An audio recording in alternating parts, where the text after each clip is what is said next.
Hello good evening friends, कैसे हैं आप सभी लोग। मैं सलेम दास शर्मा हाजिर हूं आप सभी लोगों के लिए एक फिर से एक नई वीडियो लेके।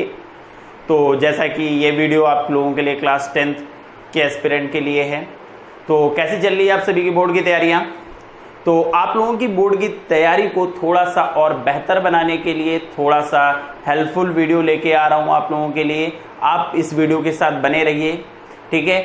आज से हम फिर से free of cost regular batch लेके आ रहे हैं, जैसा कि चैप्टर वाइज हम बढ़ते रहेंगे। तो इस बार हमारी कुछ स्ट्रेटेजी ऐसी रहेगी कि हम जो भी टॉपिक पढ़ाते चलेंगे, जैसे कि कोई भी चैप्टर हमने स्टार्ट किया, पॉलिनोमियल चैप्टर स्टार्ट किया, तो हम उस चैप्टर के इंट्रोडक्शन के बारे में पढ़ेंगे। Then NCERT, RD Sharma, previous year question साथ में करते चलेंगे। बेसिकली होता क्या है, हम लोग क्या करते हैं कि हम जो तैयारी करते हैं, होता क्या है कि यार हम लोग एनसीईआरटी पढ़ते हैं, एनसीईआरटी लगा लिया और एक दो क्वेश्चन इधर उधर से देख लिया, आरडी लगा लिया। लेकिन हम लोग कहते हैं कि यार प्रीवियस ईयर क्वेश्चन जो है जब हमारे बोर्ड एग्जाम्स आएंगे, हमारे सैम्पल पेपर्स आएंगे, तब हम उसको लगाएंगे। तो ऐसा नहीं करना है हमें। जो हमारी स्ट्रेटेजी होनी चाहिए, हमारी स्ट्रेटेजी ऐसे होनी चाहिए कि हम जिस चैप्टर्स को पढ़ रहे हैं उसको हम कंप्लीट तैयार कर लें। कंप्लीट तैयार करने से मतलब क्या है कि हम जो भी चैप्टर उठाएंगे, हमने एनसीईआरटी लगा ली, हमारे पास जो भी अदर रेफरेंस बुक है, आपके पास केसी सिन्हा है, आरएस अग्रवाल है, आरडी शर्मा है, जो भी है आपके पास व्हाटएवर, आप उस बुक से आप पहले उस क्वेश्चन को, उस चैप्टर्स को और ज़्यादा डीप नॉलेज लीजिए और ज़्यादा प्रैक्टिस करिए। जो भी एक्स्ट्रा क्वेश्चंस बनते हैं आप उनको लगाइए, उनको प्रैक्टिस करिए। उसके बाद कहीं से आपको प्रीवियस ईयर क्वेश्चन नेट पे अवेलेबल हैं। मैं इस बार आपको साथ में पीडीएफ भी प्रोवाइड करता चलूंगा प्रीवियस ईयर क्वेश्चन को, आप उसको भी साथ में लगाते चलिए। इससे क्या होगा कि आपका जो भी चैप्टर होगा वो कंप्लीट तैयार होगा। फिर आपके यूटी हुआ करते हैं, प्री बोर्ड हुआ करते हैं, हाफ ईयरली होते हैं, तो साथ में जब आप इसको बार बार रिविजन करते रहोगे तो वो आपके चैप्टर्स जो है वो एकदम कंप्लीट तैयार होते रहेंगे। तो आपके पास बोर्ड एग्जाम में इतना ज्यादा प्रेशर नहीं रहेगा कि हमें रिवीजन करना है, क्योंकि मोस्ट ऑफ द टॉपिक आपको इतने अच्छे से कवर हो चुके होंगे कि आपके ऊपर इतना प्रेशर नहीं रहेगा, ठीक है। तो कुछ ऐसी स्ट्रेटेजीज हम लेते आएंगे, आपको बताते जाएंगे। तो प्लीज आप इस स्ट्रेटेजी को फॉलो करते जाइए, आपके लिए बड़ी हेल्पफुल रहेगी, ठीक है। और जैसा कि आज से आपको रेगुलर बैच चैप्टर वाइज मिलते रहेंगे, पीडीएफ्स मिलती रहेंगी, हम सारी चीज आपको अटैच कराते रहेंगे। जो भी एक्स्ट्रा क्वेश्चन है वो सब साथ में लेके चलेंगे, ठीक है। तो आप इस वीडियो के साथ बने रहिए, रेगुलर आप वीडियोस देखिए, आप प्रैक्टिस करिए, और मैं आपसे प्रॉमिस करता हूं कि ये आपके लिए ये वीडियोस बहुत ही हेल्पफुल रहेगी, ठीक है। और वीडियो अच्छा लगे तो प्लीज यार लाइक कर देना, दोस्तों को भी शेयर करो, ठीक है। जैसे जैसे आप लोग बढ़ते जाते हो तो उतना ही ज्यादा हमें भी अच्छा लगता है, मोटिवेशन मिलती है कि हम और ज्यादा बेहतर आपके लिए करते जाएं। अभी तक हम क्या करते थे कि कोई भी वीडियो बनाते थे तो हम उसके क्वेश्चन प्रोवाइड नहीं करा पाते थे। अब से आपको जो भी चैप्टर खत्म होगा उसके other questions, previous year question आपको एक पीडीएफ फॉर्म में देते रहेंगे और उसको साथ में हम क्या करेंगे, सॉल्व कराते रहेंगे, जिससे आपको कोई प्रॉब्लम ना हो और आप अपनी प्रैक्टिस करते रहिए, ठीक है। तो आज से स्टार्ट करते हैं आज से स्टार्ट करेंगे हम अपना पॉलिनोमियल चैप्टर। जैसा कि बोर्ड पर लिखा हुआ है पॉलिनोमियल, तो हम पॉलिनोमियल चैप्टर के बारे में बहुत ही अच्छे से तैयारी करेंगे। होता क्या है, हम बार बार कहते हैं कि किसी भी चैप्टर को पढ़ने से पहले आपको 2-3 चीजें पता होनी चाहिए कि इस चैप्टर के बारे में जो भी आप इसमें पढ़ रहे हो उसको एकदम डीप नॉलेज लीजिए।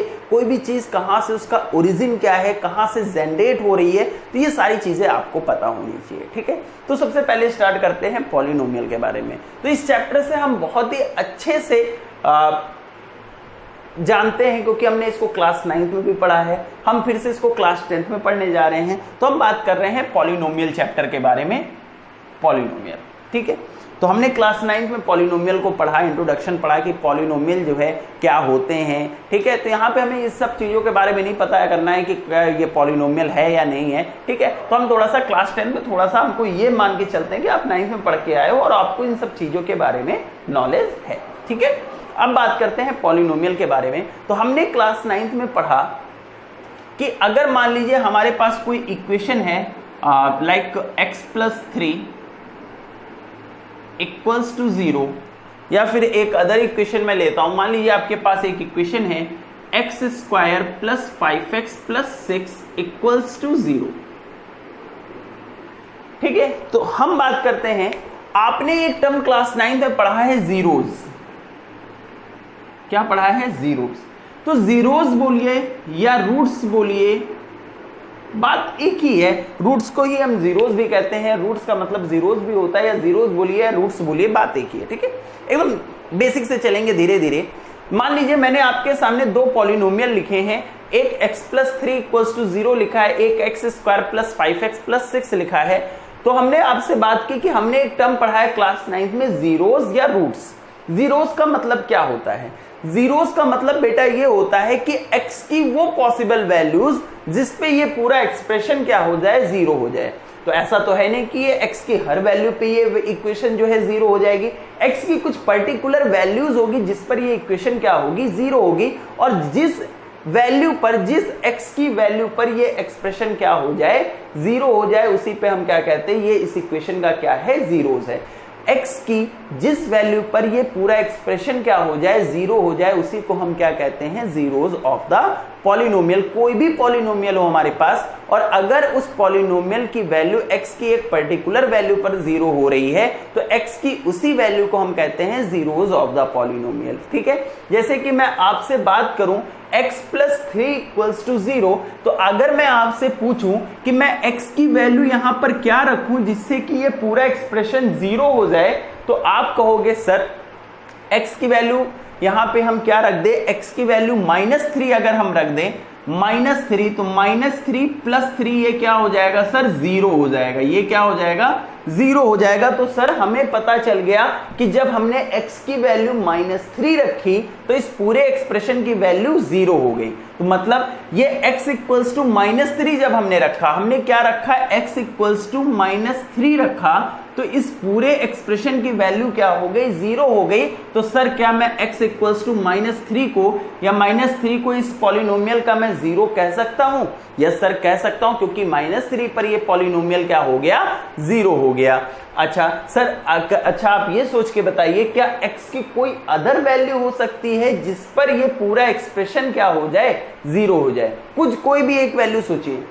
तो आप जब सर इसको सोचेंगे ना, x की कोई भी वैल्यू आप सोचिए, 1 2 3 -1 2 3 4 इनफाइनाइट तक आप कोई भी नंबर सोचिए, तो ये किसी भी वैल्यू पर जीरो नहीं होगा -3 के अलावा। तो सर आपको कैसे पता चला कि सर -3 के अलावा जो है इस पॉलिनोमियल की वैल्यू और किसी पे जीरो नहीं होगी? तो बेटा हमने क्लास 9th में एक टर्म पढ़ा है, डिग्री ऑफ द पॉलिनोमियल। कौन सा टर्म पढ़ा है, डिग्री ऑफ द पॉलिनोमियल। अब देखिए उसका यूज आएगा, हमने जो क्लास 9th में डिग्री पढ़ा उसका यूज क्या है, degree of the polynomial. Degree of the polynomial, तो degree of the polynomial, degree किसे कहते थे, किसी भी पॉलिनोमियल की? पॉलिनोमियल में जो वेरिएबल की हाईएस्ट पावर होती थी उसे हम कहते थे डिग्री ऑफ द पॉलिनोमियल। तो यहां पे डिग्री बेटा इसकी कितनी है, x प्लस 3 की जो डिग्री है वो कितनी है, 1 है। जिस पॉलिनोमियल की जितनी डिग्री उसके उतने ही जीरोस होंगे। तो सर हम ये कहते थे जिसकी डिग्री 1, जिसकी डिग्री 1 होती थी उसे हम क्या कहते थे, लीनियर इक्वेशन कहते थे।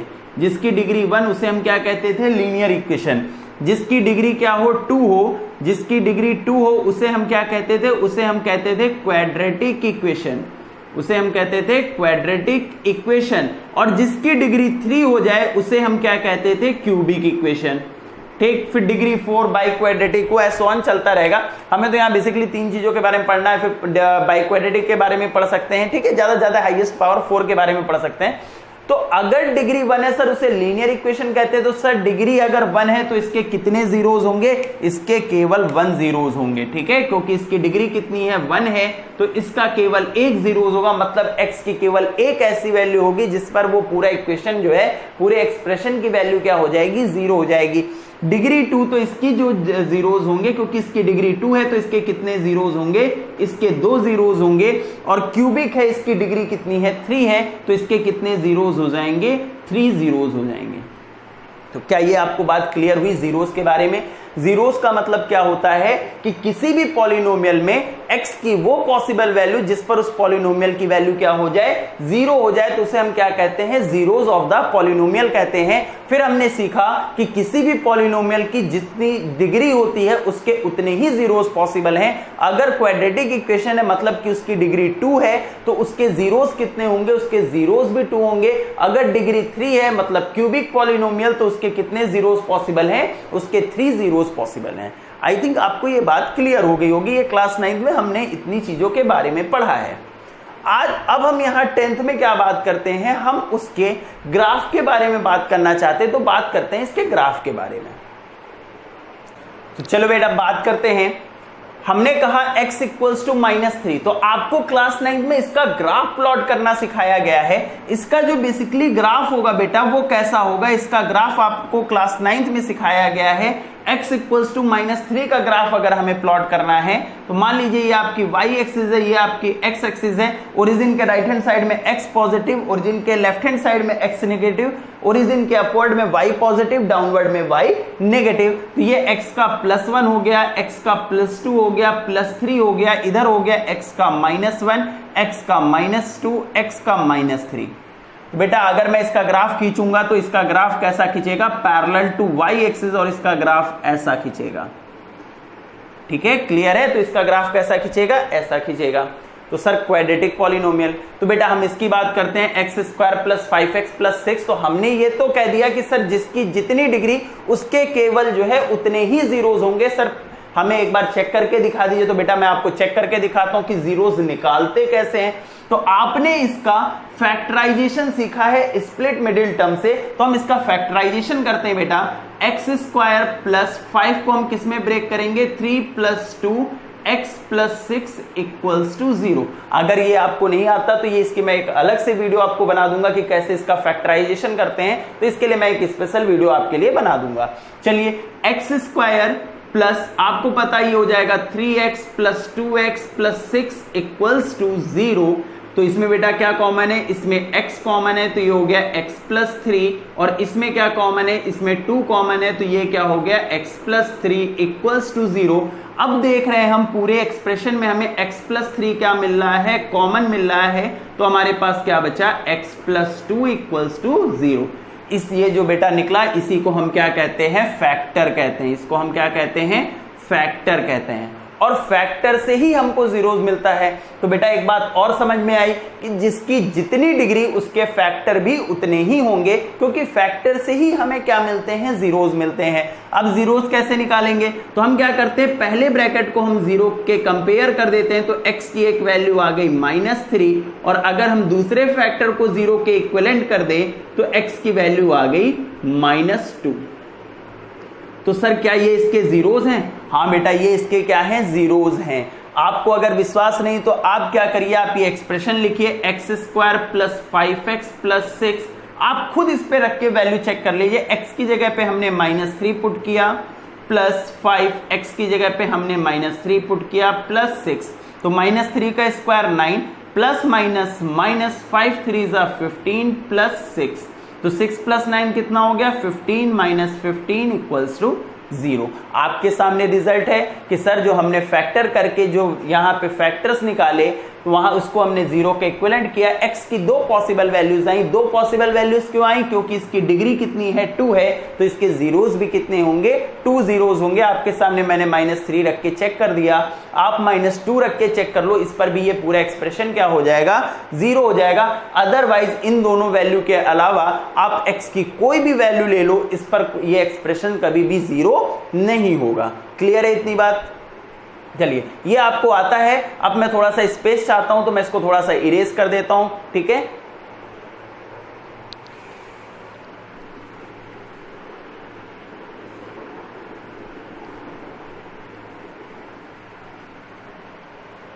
चलिए बेटा हमने ये देखा कि सर इसके जो है 2 जीरोज आए, एक आया x = -3 और दूसरा आया x = -2। तो हमने ये पाया कि ये इसके क्या है, जीरोज हैं, क्योंकि इन दोनों वैल्यूज पे ये पूरा एक्सप्रेशन क्या हो जाता है, 0 हो जाता है। अगर ऐसा है सर तो अगर मैं इसका ग्राफ ड्रॉ करूं बेटा तो देखिए -1 -2 -3 -4 ऐसो ऑन, इधर +1 +2 +3, ये आपका हो गया पॉजिटिव x एक्सिस, ये हो गया आपका नेगेटिव x एक्सिस, ऊपर हो गया 1 2 3, ठीक है, ये हो गया हमारी y एक्सिस और नीचे हो गई -y एक्सिस। हालांकि इसका हमें काम नहीं है। अब आप एक चीज देखिए, इसके जो बेटा जीरोज है वो क्या है, -3 और -2, -3 एंड -2। इसका जो बेटा ग्राफ बनता है, हमेशा क्वाड्रेटिक इक्वेशन का जो ग्राफ बनता है वो बनता है आपका कुछ ऐसा। ठीक, अगर मैं इसका ग्राफ बनाऊं तो इसका जो बेटा ग्राफ बनेगा वो कुछ ऐसा बनेगा, ऐसा। ठीक है, ये कुछ ऐसा बनेगा। यहां पे आपका क्या है, -2। मतलब कि इसका जब हमने ग्राफ बनाया तो इसका ग्राफ कैसा मिल रहा है, सिर्फ -3 और -2 से होकर जा रहा है। तो यहां से एक कंक्लूजन निकलता है बेटा कि अगर हमारी इक्वेशन px, x के टर्म में अगर हमारी इक्वेशन है px, अगर हमारी इक्वेशन x के टर्म में है तो देखिए बेटा ये कहां से होकर जा रही है, -3 से। यहां पे देखिए कितने जीरोस आ रहे हैं, तो ये 2 पॉइंट से होकर जा रही है, -3 और -2 से। तो यहां से एक कंक्लूजन निकल के आया कि बेटा अगर किसी भी चीज का अगर ग्राफ ड्रॉ है तो वो x, अगर x के टर्म में वो एक्सप्रेशन है तो वो x एक्सिस को जितने पॉइंट पर इंटरसेक्ट करेगी उसके उतने ही जीरोस होंगे। देखिए इसका जो एक्चुअल ग्राफ है वो हमने बनाया, इसके कितने जीरोस पॉसिबल थे, 1। इसका जब एक्चुअल ग्राफ बनाया तो ये x को कितनी जगह पे इंटरसेक्ट कर रही है, केवल एक पॉइंट पर इंटरसेक्ट कर रही है। इसका जब हमने ग्राफ बनाया तो इसका ग्राफ बेटा ये है, जब हमने इसका ग्राफ बनाया तो हमने ये पाया कि ये -3 और -2 पर क्या कर रही है, इंटरसेक्ट कर रही है। क्यों? क्योंकि इसके 2 जीरोस हैं, इसलिए एक्स एक्सिस को क्या करेगी, 2 पॉइंट पर इंटरसेक्ट करेगी। तो हमें क्या सीखने को मिला, हमें यह सीखने को मिला कि अगर हमारा पॉलिनोमियल x के टर्म में है या एक्सप्रेशन x के एक्सप्रेशन में है तो अगर उसका ग्राफ ड्रॉ किया जाए तो वो उसके जितने जीरोस होंगे तो वो x एक्सिस को उतने ही पॉइंट पर इंटरसेक्ट करेगी। क्लियर है बात? मैंने आपको जीरोस निकाल के दिखाए, मैंने आपको पॉइंट पर उसके ग्राफ प्लॉट करके दिखाए, तो हमने ये बात क्लियर कर ली। ठीक है, तो हम कुछ ग्राफ बनाते हैं, उसके बाद चेक करते हैं कि इसके कितने जीरोस पॉसिबल हैं। Is it clear? ओके बेटा, स्टार्ट करते हैं। मान लीजिए मैं एक ग्राफ बनाता हूं आपके लिए।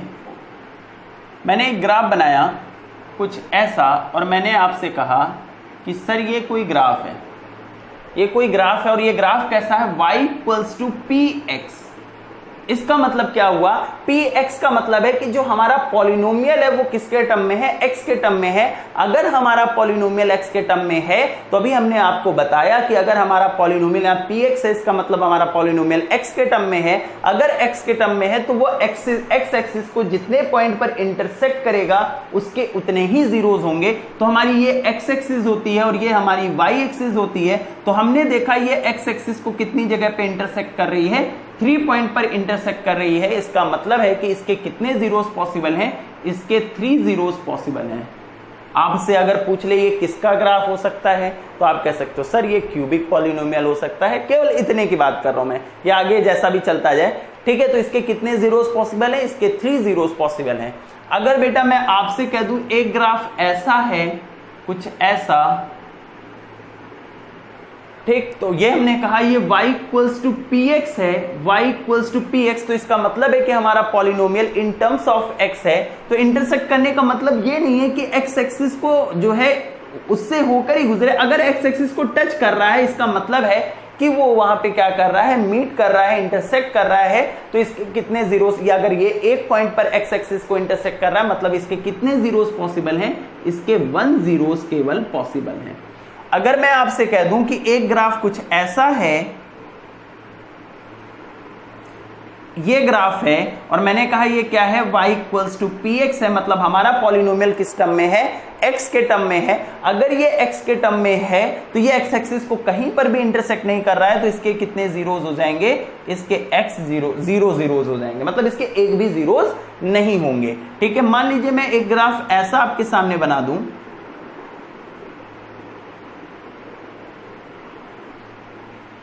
अब मैं आपसे कहूं इसके कितने जीरोस पॉसिबल हैं, तो बेटा ये जो पॉइंट है ये एक्स एक्सिस को ही कट कर रहा है और यहां पे भी ये एक्स एक्सिस को कट कर रहा है। तो ये कितनी जगह पे इंटरसेक्ट कर रहा है एक्स एक्सिस को, ये y = px के टर्म में इक्वेशन है। अगर y = px और ये एक्स एक्सिस को 2 पॉइंट पर कट कर रहा है तो इसके कितने जीरोस पॉसिबल हैं, इसके 2 जीरोस पॉसिबल हैं। हम क्या करते हैं, हमने केवल ये सीख लिया, हमने रट्टा मार लिया कि हमारा जो ग्राफ है अगर वो एक्स एक्सिस को जितने पॉइंट पर इंटरसेक्ट करेगा, मीट करेगा, हमारे उतने ही जीरोस पॉसिबल हैं। तो आप इस चीज को बांध के मत रखिए कि नहीं अगर एक्स एक्सिस को जितनी जगह पर कट करेगा उतनी ही उसके जीरोस पॉसिबल हैं, तो ये गलत है। ठीक है, अगर मैं आपको कंफ्यूज करने के लिए मैं अगर आपसे ये कह दूं x = py, इसका मतलब बेटा क्या हो गया, इसका मतलब हो गया कि जो हमारा एक्सप्रेशन है वो हो गया इन टर्म्स ऑफ y। हमारा पॉलिनोमियल किस टर्म में हो गया, y के टर्म में हो गया। तो अब हमें x एक्सिस पर नहीं ध्यान देना है, क्योंकि हमारा पॉलिनोमियल किसके टर्म में है, y के टर्म में है। अगर पॉलिनोमियल y के टर्म में है तो वो y एक्सिस को जितने पॉइंट पर कट करेगा उसके उतने ही जीरोस पॉसिबल है। अब ये py है, मतलब ये कोई पॉलिनोमियल है इन टर्म्स ऑफ y।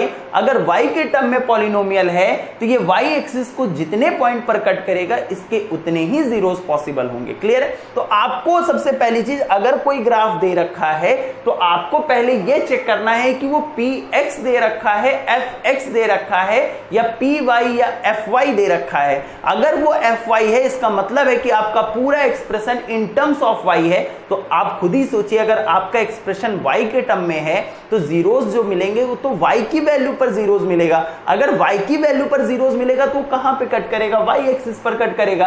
तो आपको अगर कभी भी ग्राफ का क्वेश्चन आता है तो आपको क्या देखना है कि क्या हमारा graph in terms of x है या इन टर्म्स ऑफ y है। वो कैसे पता चलेगा, यहां पे आपको ग्राफ में दे रखा होगा y इक्वल्स टू px या x इक्वल्स टू py।